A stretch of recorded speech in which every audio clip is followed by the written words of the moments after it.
Program ini didanai oleh para sahabat dan mitra dari Joyce Meyer Ministries. Kita punya senjata rohani. Nama Yesus adalah senjata. Pujian dan penyembahan adalah senjata. Mengetahui identitasmu di dalam Kristus adalah senjata. Saya melakukan pelayanan ini karena melihat kuasa Allah mengubahkan hidupku dan Ia pun akan lakukan untuk saudara. Kunci untuk segalanya ada pada firman Allah. Saya Joyce Meyer dan saya percaya Allah dapat memulihkanmu dalam setiap lukamu.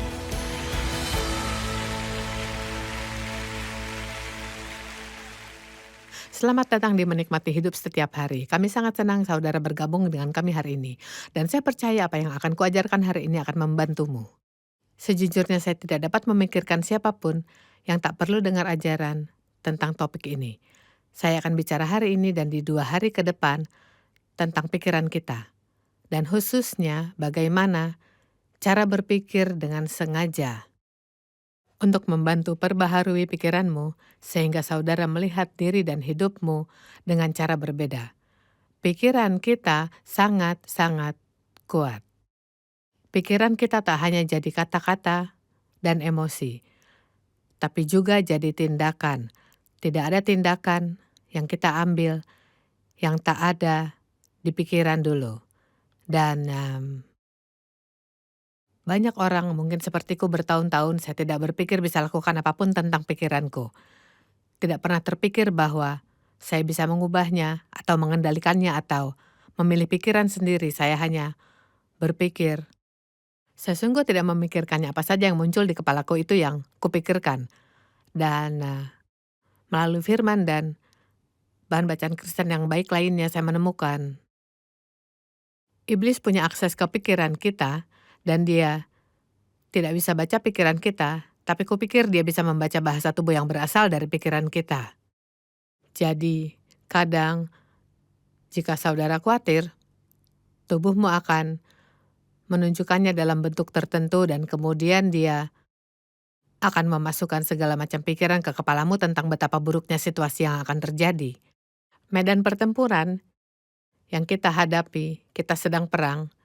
Setan adalah musuh Tuhan, jadi dia juga musuh kita, dan dia mencoba kendalikan kita dengan menaruh pikiran pada kita yang bertentangan dengan firman Tuhan.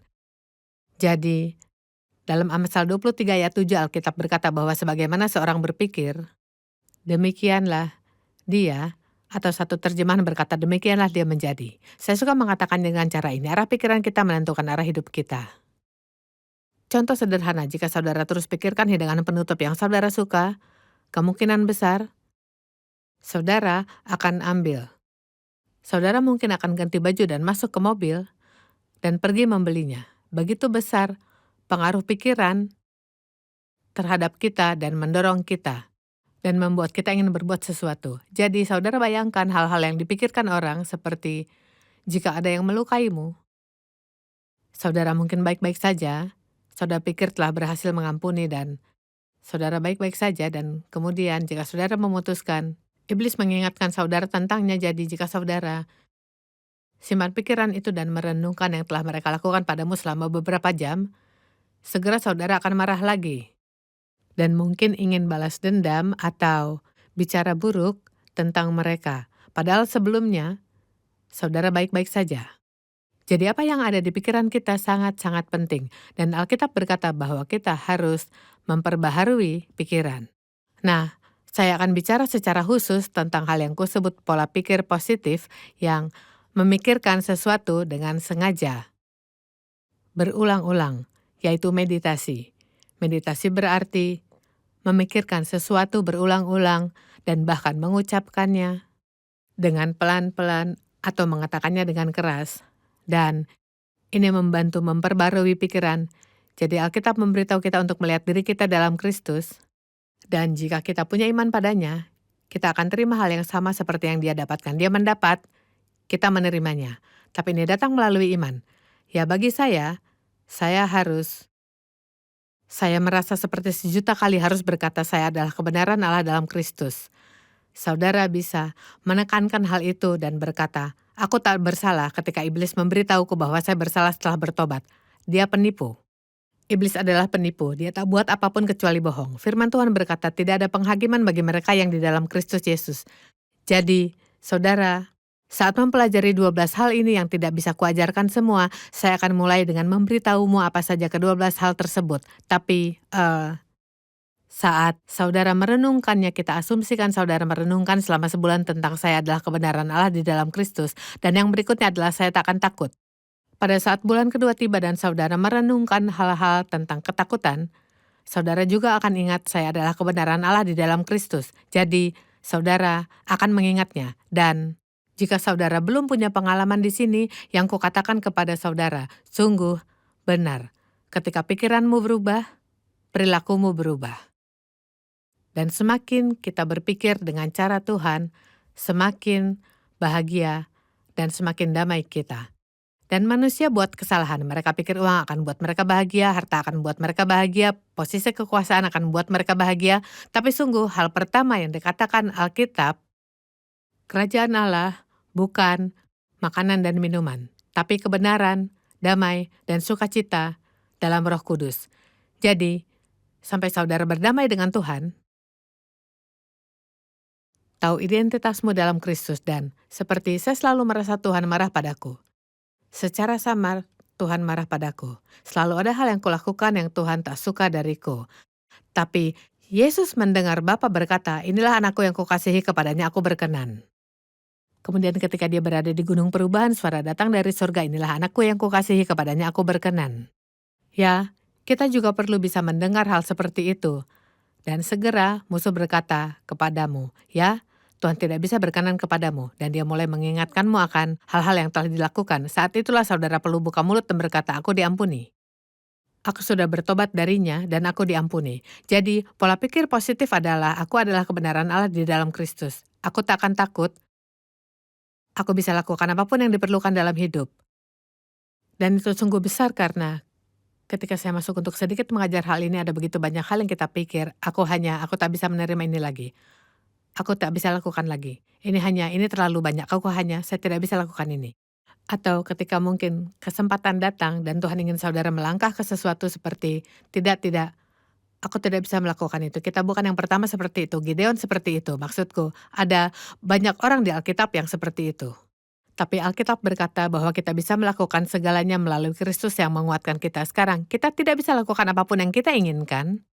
Tapi apapun yang Tuhan firmankan kita bisa lakukan. Dia akan menyuruh kita bertindak dan kemudian berdiam diri dan tertawa karena kita tak mampu dan tak bisa. Jadi ini salah satu hal yang telah membantuku, yaitu menyadari bahwa apapun yang Tuhan suruh atau mintaku lakukan, saya bisa lakukan. Saya tak bisa lakukan apapun tanpa Dia. Dan Dia tak akan lakukan semuanya untukku. Jadi ada kerjasama yang kita bentuk. Dan saya terus meminta bantuannya.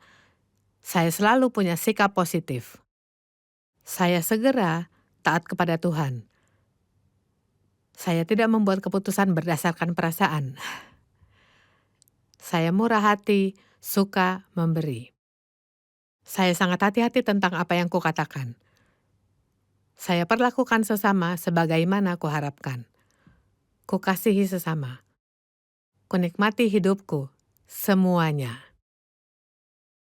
Kita tak bisa hanya nikmati, saya dapat libur atau ini Jumat, jadi kini saya tak harus kerja akhir pekan ini. Tapi saudara bisa menikmati membersihkan rumah, pergi ke pasar swalayan, karena sukacita di dalam Kristus bukan pada apa yang kita lakukan.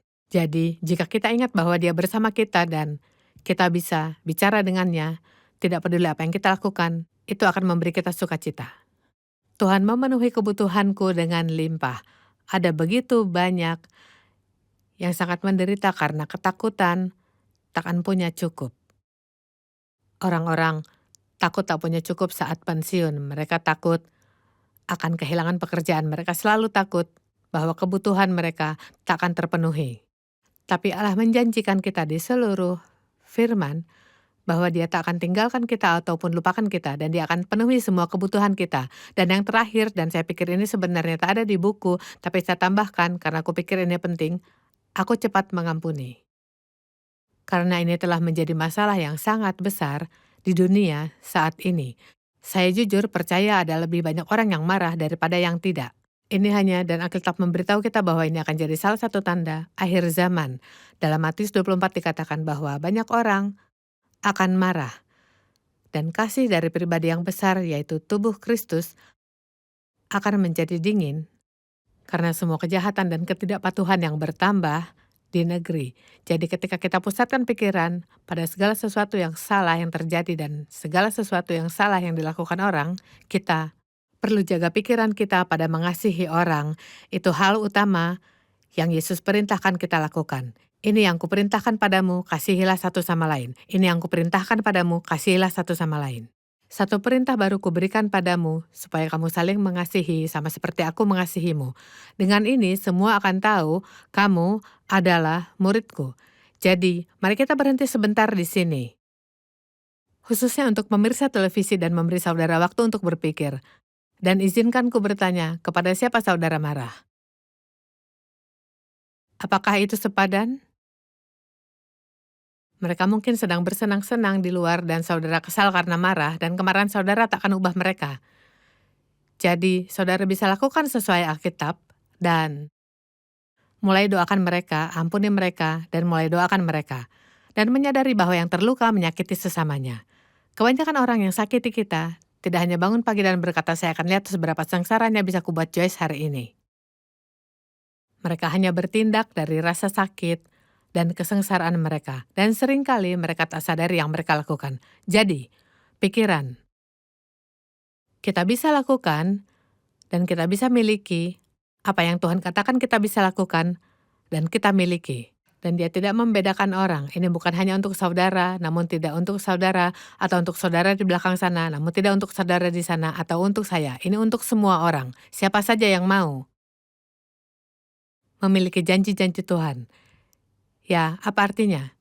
Jika saudara bersedia melakukan bagianmu, bagian yang memberimu apa yang harus kamu percaya, dan taat kepada Tuhan, mencintai semua orang, memberi, kasih Tuhan kepada kita tidak berdasarkan ketaatan, tapi Yesus berkata, jika kau mengasihiku, kau akan taat. Dia tak berkata, jika kau taat, aku akan mengasihimu. Dia sudah memutuskan ini, dan ini salah satu yang perlu saudara renungkan, Tuhan mengasihiku. Tuhan mengasihiku, dia mengasihiku, dia mengasihiku. Setiap hari jika saudara punya masalah dengan itu dan saudara tidak yakin Tuhan mengasihimu, lihat dirimu di cermin dan katakan, Tuhan mengasihiku. Aku, Tuhan mengasihiku, Tuhan mengasihiku. Kolose 3 ayat 2 memberitahu untuk menetapkan pikiran kita dan menjaganya terarah. Ini menarik. Tahukah saudara-saudara, setelah pengajaran hari ini, saudara mungkin akan baik-baik saja selama sekitar 1 jam. Tapi, bukan 1 jam melakukan hal benar yang mengubah hidup kita, tapi melakukannya secara konsisten, berulang-ulang, dan berulang lagi. Dan saya pribadi senang bahwa saya telah 45 tahun mempelajari firman. Dan saya bisa beritahu saudara yang lebih muda di dalam Tuhan, entah saudara di sini atau yang menonton di komputer atau televisi atau bahkan mendengarkan di perangkat tertentu, bahwa ini menantang di awal, tapi ini akan lebih mudah. Saya bisa janjikan ini pada saudara, maksudku. Saya mengalami kesulitan untuk tetap merasa damai pada awalnya. Saya tumbuh di zona perang dan yang saya tahu hanyalah kekacauan. Jika tidak ada sesuatu yang terjadi, saya akan senang memulai sesuatu. Tapi, damai sekarang adalah cara hidupku yang biasa. Saya seperti itu, tidak pantas untuk marah. Saya terkejut dengan hal-hal yang dulu membuat saya marah yang sekarang tidak mengganggu saya sama sekali. Dan jadi Kolose 3 ayat 2 berkata, arahkan pikiranmu kepada perkara yang di atas, bukan kepada perkara yang di bumi. Nah, ini tidak berarti duduk dan memikirkan surga di sepanjang waktu. Ini pada dasarnya berarti berpikir tentang hal-hal yang dipikirkan Tuhan atau yang dipikirkan Yesus. Ini benar-benar berarti berpikir sesuai dengan firman Tuhan. Alkitab memberitahu kita bahwa pikiran kita harus diperbarui.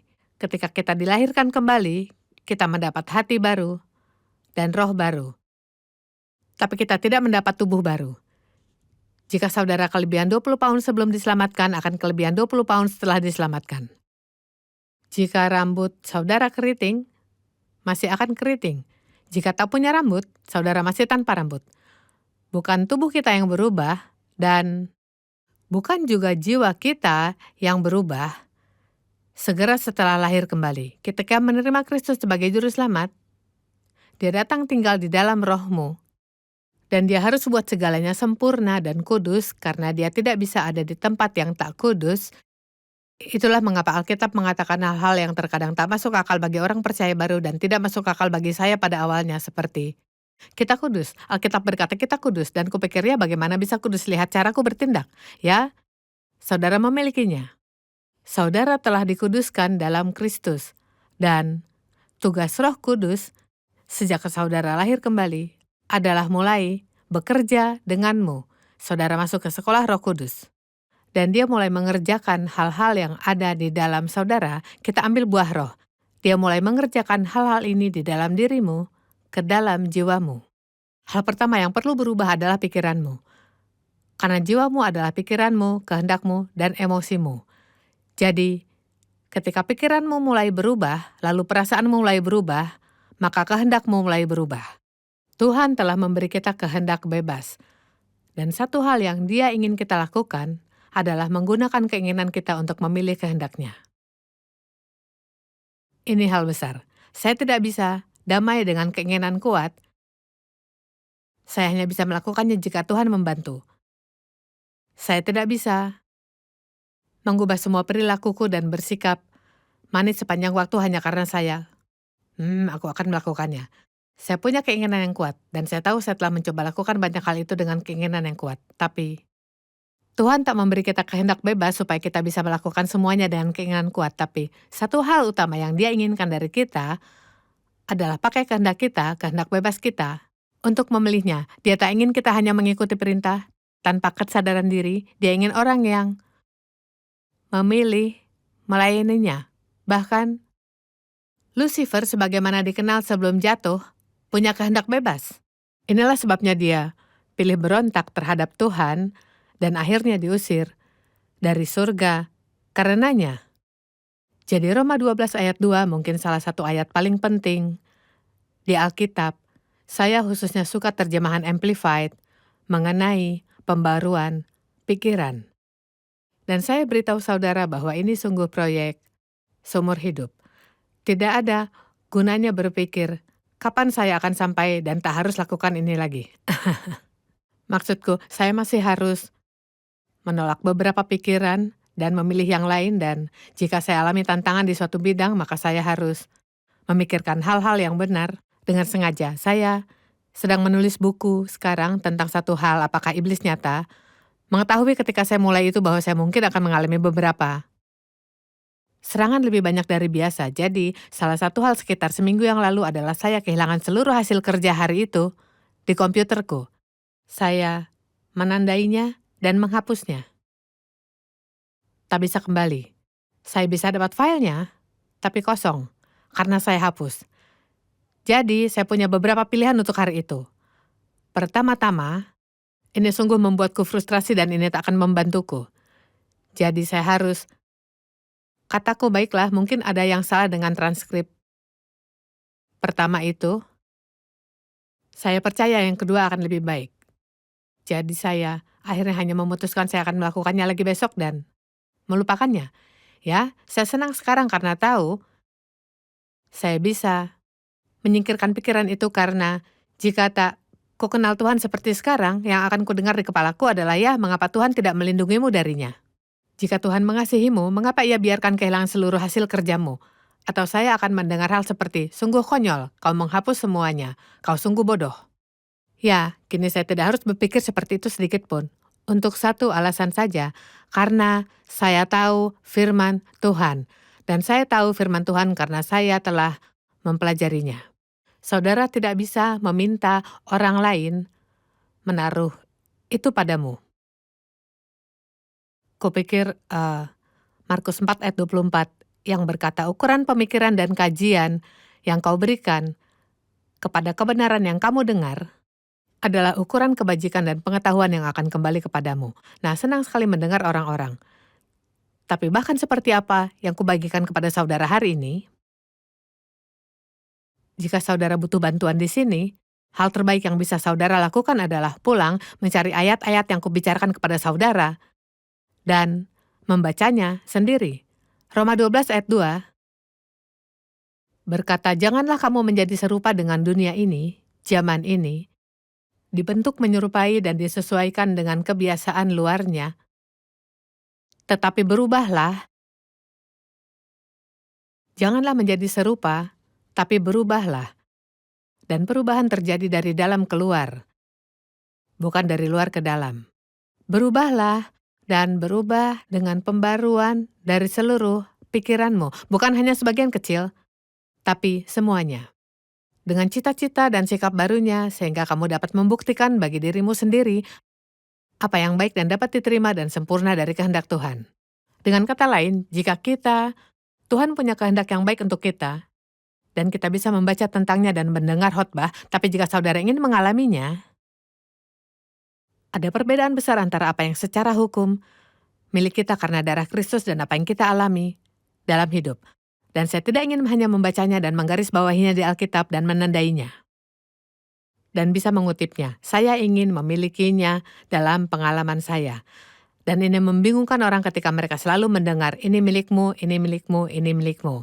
Namun mereka tidak pernah alami. Dan itulah mengapa ada perbedaan, pikiranmu harus diperbaharui. Jadi, jika saudara ingin mengalami kehendak Tuhan yang sempurna untukmu, maka pikiranmu harus diperbarui. Bahkan hal yang baik dan dapat diterima dan sempurna di matanya untuk saudara, kita perlu berpikir seperti anak Tuhan. Paulus berkata, ketika aku masih anak-anak, aku berpikir seperti anak-anak. Bertindak dan berperilaku seperti anak-anak. Setelah menjadi dewasa, dan dia bicara tentang kedewasaan rohani, aku meninggalkan yang kekanakan. Lalu 2 Korintus 10 ayat 4-5 adalah dukungan alkitabiah kita untuk percaya kita bisa menolak pikiran yang salah dan memilih yang benar. Saudara harus percaya bisa melakukan sesuatu tentang pikiranmu dan saudara bisa memilih jika saudara memikirkan sesuatu yang buruk atau salah, bagaimana menghilangkannya. Bukan melalui perjuangan, frustrasi, atau usaha, tapi cukup memilih memikirkan hal yang lain. Karena jika saudara menaruh pikiran yang baik di sana, maka yang buruk tak bisa tinggal. Benar? Saudara tak bisa memikirkan dua hal sekaligus. Mungkin bisa lakukan dua hal sekaligus, tapi saudara tak bisa pikirkan dua hal sekaligus. Jadi 2 Korintus 10 ayat 4-5, dan kedua ayat ini, Roma 12 ayat 2, 2 Korintus 10 ayat 4-5. Jika tidak lazim bagimu, saya sangat menyarankan untuk saudara membacanya, dan membacanya, dan membacanya, dan sesuatu yang telah membantuku di masa lalu, ini tak sepopuler sekarang karena semua penggunaan komputer kita. Tapi sesuatu yang telah membantuku di masa lalu adalah menulis ayat-ayat dengan tulisan tangan. Saat ini banyak orang bahkan tak tahu cara menulis dengan tangan. Tapi syukur kepada Tuhan saya masih bisa tulisan tangan. Dan tapi menuliskannya akan membantu saudara memahaminya apa yang saudara lakukan, setiap usaha yang saudara berikan. Sejujurnya, kita punya dunia yang penuh dengan orang Kristen yang malas. Semuanya telah jadi sangat mudah kita mengunduhnya. Apa yang harus saya lakukan kini untuk belajar khotbah dibanding dengan yang harus kulakukan 40 tahun yang lalu terlihat tampak beda jauh. Saya harus punya kamus Yunani dan konkordansi dan segala yang bisa dibayangkan untuk mempelajari satu ayat. Kini yang harus kulakukan hanya memasukkan bagian dari ayat dan itu muncul dan memberiku petunjuknya. Saya bisa menulis, ini akan memberiku setiap terjemahan yang ada. Tapi memiliki segalanya dengan mudah tidak selalu baik untuk kita. Tahukah saudara? Kita semua mungkin akan lebih kurus jika tidak punya eskalator dan lift. Ini lebih mudah. Tapi apakah itu sungguh baik untuk kita? Jadi 2 Korintus 10 ayat 4-5, sebab senjata yang kami pakai bukanlah senjata dunia dan penuh darah, melainkan senjata yang diperlengkapi dengan kuasa Allah untuk meruntuhkan benteng-benteng. Kita punya senjata rohani. Nama Yesus adalah senjata. Pujian dan penyembahan adalah senjata. Mengetahui identitasmu di dalam Kristus adalah senjata. Damai adalah senjata, memikirkan pikiran yang benar adalah senjata. Dan sejauh dikatakan senjata ini dikuasai oleh Allah untuk meruntuhkan dan menghancurkan benteng-benteng. Ini bicara tentang benteng mental, dan inilah ketika setan telah berhasil mengendalikan pikiranmu di suatu bagian sampai pada tingkat dia seolah menetap dan tinggal di sana. Dan hal-hal itu kadang-kadang membutuhkan waktu lebih lama untuk dihilangkan daripada yang lain. Sejauh dengan senjata ini kami membantah pendapat dan teori, iblis akan berdebat denganmu. Saudara tahu itu? Dan setiap kesombongan dan keangkuhan yang menentang pengenalan sejati akan Allah, jadi katanya menawan setiap pikiran, dan ini terdengar berlebihan. Tapi saudara bisa, ini butuh waktu, menawan setiap pikiran di bawah ketaatan kepada Yesus Kristus. Jadi setiap pikiran yang melintas di kepalamu, yang tidak sesuai dengan firman, itu yang perlu saudara nyatakan, tidak. Pagi ini saya harus berkata, setan, saya menghardikmu dalam nama Yesus, diam. Dan dia terus bicara.